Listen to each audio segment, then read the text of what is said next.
राम राम सलाम सत श्री अकाल दोस्तों।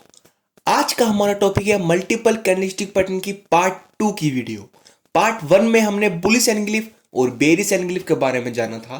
अगर आपने वो वीडियो नहीं देखी है तो आप जाके उसे देखें, मैं आपको लिंक डिस्क्रिप्शन में प्रोवाइड कर दूंगा। पर आज की इस वीडियो में यानी पार्ट 2 की इस वीडियो में हम समझेंगे पेरिसिंग पैटर्न के बारे में समझेंगे और डार्क क्लाउड कवर पैटर्न के बारे में समझेंगे। ये जानेंगे आखिर ये दोनों मार्केट में क्यों बनते हैं और इन्हें देख के हम मार्केट में अपनी पोजीशन कैसे ले सकते हैं। तो learn with entertainment and make yourself from unprofessional to professional with me. तो चलिए शुरू करते हैं आज की वीडियो को और जानते हैं सबसे पहले पेरिसिंग पैटर्न के बारे में आखिर ये क्या होता है। अगर आपने बुलिश एनग्लिफ की वीडियो देखी होगी या फिर बुलिश एनग्लिफ के बारे में जानते हो तो आपको याद होगा एक बुलिश एनग्लिफ पैटर्न में रेड पैटर्न होता है, उसके अगले दिन एक ग्रीन पैटर्न होता है जिसने पूरी तरह से इसे एनग्लिफ कर दिया यानी ढक दिया है। अगर इस पैटर्न में अगले दिन का कैंडल जो ग्रीन कैंडल है इसे पूरी तरह ना ढक के केवल आधा ढक पाए यानी पूरा ना ढक के 50% ढक पाए यानी आधा ही ढक पाए तो इसे हम पेरिसिंग पैटर्न कहेंगे। यानी बुलिश एनग्लिफ में तो पूरा कैंडल ग्रीन कैंडल को ढक देता है पर इसमें आधा ही ढक पाए या फिर मैं कहूँ 60% ढक पाए यानी 50 की बजाय 60% ढक दे या फिर मैं कहूँ 60 की जगह ये 70% के आसपास इसने रेड कैंडल को ढक दिया है। तो ये सब पेरिसिंग पैटर्न के बारे में होंगे। यानी कुल मिला के अगर ग्रीन कैंडल 50 से 90% के रेड पैटर्न को ढक रहा है तो उसको हम पेरिसिंग पैटर्न कहेंगे और ये हमेशा आपको एक डाउन ट्रेंड में मिलेगा और इसके बाद एक अप ट्रेंड आएगा यानी अप ट्रेंड की उम्मीद है। ये एनग्लिफिंग पैटर्न की तरह ही काम करता है। चलिए एक रियल एग्जांपल के साथ समझते हैं कि आखिर हमें इसमें एंट्री और एग्जिट पॉइंट कहाँ लेना चाहिए। यहाँ पर एक डाउन ट्रेंड है, जैसे कि हमें पता है एक डाउन ट्रेंड आया है तो यहाँ पर सबसे पहले एक रेड कैंडल आएगा यानी रेड कैंडल आएगा क्योंकि ये बेरिश पैटर्न है, डाउन ट्रेंड है, बेरिश पैटर्न है तो बेरिश पावर में थे इसलिए हमें एक रेड कैंडल देखने को मिलता है। पर जब अगले दिन एक ग्रीन कैंडल आया उसने इसे पूरा ना ढके केवल आधा ही ढका। तो आधा ढका तो इसका मतलब एक एनग्लिफ पैटर्न तो नहीं है, आधा ढका है तो एक पेरिसिंग पैटर्न है। हाँ ये एक पेरिसिंग पैटर्न है, एनग्लिफिंग पैटर्न नहीं है, ये एक पेरिसिंग पैटर्न है। अब जो इसमें आपको एंट्री या फिर एग्जिट लेनी है इसे हम समझेंगे, पर इसके बाद आखिर होगा क्या मार्केट में। इसके बाद एक अप ट्रेंड की तरफ एक पूरी उम्मीद है, एक अप ट्रेंड की तरफ जाएगा पैटर्न क्योंकि एक डाउन ट्रेंड में था, एक पेरिसिंग पैटर्न बना था, इसके बाद एक अप ट्रेंड आएगा। आप इसमें जो एंट्री लेनी है आपको इसके क्लोज पे एंट्री लेनी हो, जो आपको स्टॉप लॉस लेना है इसके रेड कैंडल या फिर ग्रीन कैंडल दोनों में से कहीं भी ले सकते हो।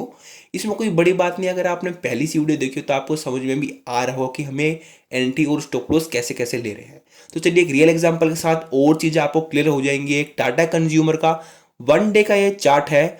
अगर आप यहाँ पर देखोगे कर्सर की तरफ, यहाँ पर एक डाउन ट्रेंड आपको दिखाई देगा, इसके बाद यहाँ पर आपको एक रेड कैंडल दिख रहा होगा, उसके बाद एक ग्रीन पैटर्न इसने केवल इसे आधा ढक पाया है, पूरा नहीं ढक पाया। इसके बाद एक अप ट्रेंड दिखाई देगा, आपको दिख रहा होगा साफ साफ आपको, इसने केवल आधा ढका है, पूरा नहीं ढका है। अब जो उसमें एंट्री और एग्जिट जो स्टॉप लॉस होगा वो बहुत मजेदार चीज होगी। इसमें जो एंट्री में अगर मैं लूं तो मैं एंट्री तो इसकी वहीं लूंगा, मतलब ऊपर वाले पे लूंगा इसे क्लोज पे, पर जो मैं स्टॉप लॉस लूंगा इसका वो इसके लोअर पैटर्न पे ना लेके मैं इसका स्टॉप लॉस यहाँ फिर यहाँ लूंगा।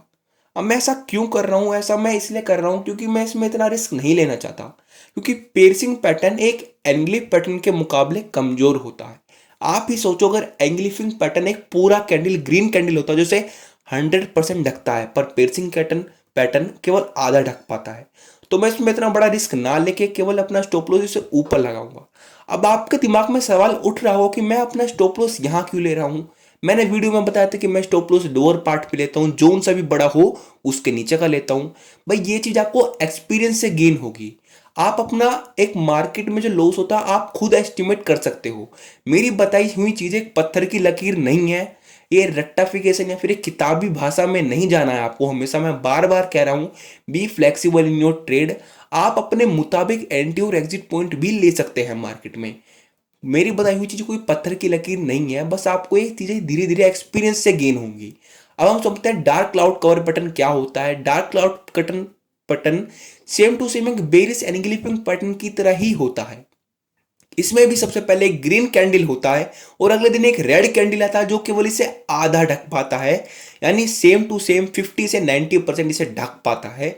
इसके बाद एक डाउन ट्रेंड आएगा, यानी आपको एक अप ट्रेंड में आपको पैटर्न मिलेगा, इसके बाद एक डाउन ट्रेंड आएगा, जैसे कि एक एनग्लिफिंग पैटर्न में होता था या फिर इससे पहले हमने पियर्सिंग पैटर्न में देखा। इसे केवल आधा ढक पाता है, 50 से 90% इसने ग्रीन पैटर्न को ढक दिया है, पूरा नहीं ढक पाया है। तो चलिए एक रियल एग्जांपल के साथ देखते हैं हम इसमें एंट्री और एग्जिट कहाँ ले सकते हैं। तो यहाँ पर एक अप ट्रेंड आपको दिखाई देगा, यानी जैसा कि हमें पता है एक अप ट्रेंड है, बुल्स पावर में है, यानी बुल्स पावर में थे, बुल्स ने अपनी पावर दिखाई, इसलिए अगले दिन एक ग्रीन पैटर्न बना। ग्रीन पैटर्न बनना भी चाहिए, ग्रीन पैटर्न बुल्स पावर में थे, यानी बुल्स पावर में थे, पर जो अगले दिन हुआ क्या, वो इसका थोड़ा सा उल्टा हुआ, बेयर्स ने अपनी पावर दिखाई और एक रेड पैटर्न बना। पर जो रेड पैटर्न बना वो पूरी तरह ना ढके से केवल 50% ही ढक पाया, 50% ढक पाया। तो यह एक डार्क क्लाउड कवर पैटर्न, यानी एक बेरिश एनग्लिफ ना हो कि इसे केवल ने आधा ढका, तो इसे एक डार्क क्लाउड कवर पैटर्न कहा जाएगा। और इसके बाद हमें संभावना है कि इसके बाद एक डाउन ट्रेंड आए, यानी एक अप ट्रेंड में आपको ये पैटर्न दिखाई देगा, यानी एक अप ट्रेंड में जाएगा, इसके बाद एक डाउन ट्रेंड आपको बनता दिखाई देगा। अब इसमें सबसे बड़ी बात, आपको एंट्री और एग्जिट पॉइंट, एंट्री जो लेनी है आपको यहाँ पर लेनी है, यानी इसके क्लोज पे एंट्री नहीं, और जो आपका स्टॉप क्लोज होगा वो रेड कैंडल का या फिर ग्रीन कैंडल कहीं भी हो सकता है। अगर आप पहली सी स्टेट में बने हुए हैं, यानी आपने पहली खरीदा था, तो इस पैटर्न को देख के आप अपना यहाँ पर एग्जिट भी ले सकते हैं। वैसे तो आपको ज़्यादातर लोगों को समझ में आ गया होगा कि ये एंट्री और एग्जिट स्टॉप लॉस हम क्यों ले रहे हैं या फिर कहाँ पर ले रहे हैं। अगर आपने वीडियो को देखा तो आप खुद ही जनरलाइज कर सकते हैं एंट्री और एग्जिट पॉइंट हम कहाँ ले रहे हैं, फिर क्यों ले रहे हैं। कोई बड़ी बात या फिर कोई न्यूक्लियर साइंस थ्योरम नहीं है इसमें, बहुत इजी चीज़ है, ये आपको धीरे धीरे क्लियर हो जाएंगे। अगर नहीं भी हुई हैं तो आपको धीरे धीरे समझ में आ जाएगा कि एंट्री या फिर एग्जिट पॉइंट हम यहाँ पर क्यों लेते हैं, फिर कैसे लेते हैं। तो चलिए एक रियल एग्जांपल के साथ और चीज़ें क्लियर करते हैं अपनी डार्क क्लाउड कवर के साथ। यहाँ पर एक आईसीसी बैंक का 1 डे का चार्ट है, 1 डे का ही चार्ट है। यहाँ पर आपको एक अप ट्रेंड दिखाई देगा, मैं थोड़ा जूम कर देता हूँ आपके लिए। आपको यहाँ पर एक अप ट्रेंड दिखाई देगा, यहाँ पर एक ग्रीन कैंडल, इसके बाद एक रेड कैंडल जिसने केवल इसे आधा ढका है, इसके बाद एक डाउन ट्रेंड आया।